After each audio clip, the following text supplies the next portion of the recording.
I think the church at large is in a place where it knows that it needs to change. And that, I think, is something that the Holy Spirit is doing.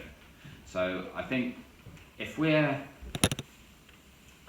conscious of a need to change, then we will find ways to discover how that unfolds. I think that we're not going to be able to discover by ourselves how to move into the fullness of that which God has got for us. It has to be led by Christ.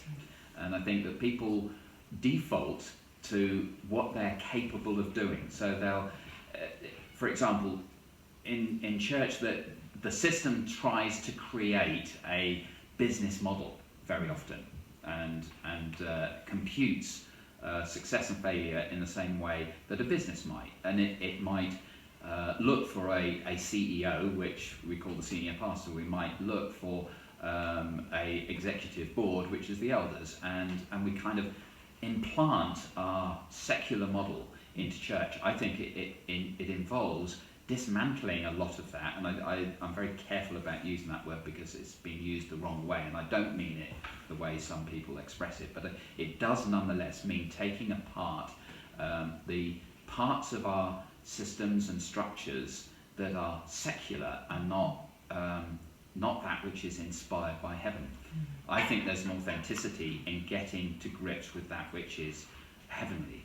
Now, I think people are under an awful lot of pressure, so if you're in a situation where you're in as far as the outside world is concerned, a successful church, in other words, a church where lots of people come in and they give their tithes and they expect something back for that.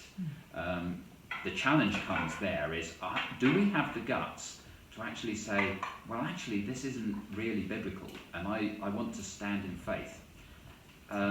We've got to start exercising those faith muscles in those kind of situations. We've actually got to be brave enough to let go of the control, and with that, when we let go of control, we're often letting go of all the peripheries which other people thrive upon, and so we become unpopular.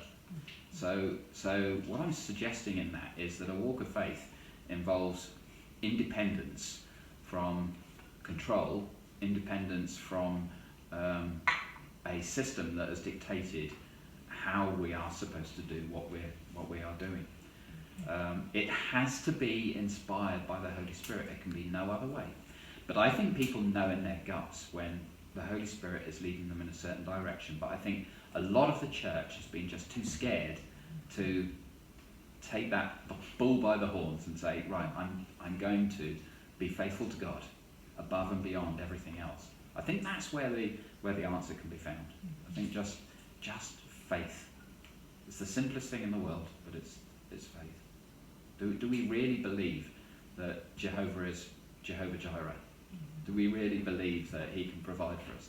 Do we really believe that he can orchestrate our lives for the betterment not only of ourselves but the world around us? Well, if we do, then we've actually got to respond to those moments when the Holy Spirit is prompting us.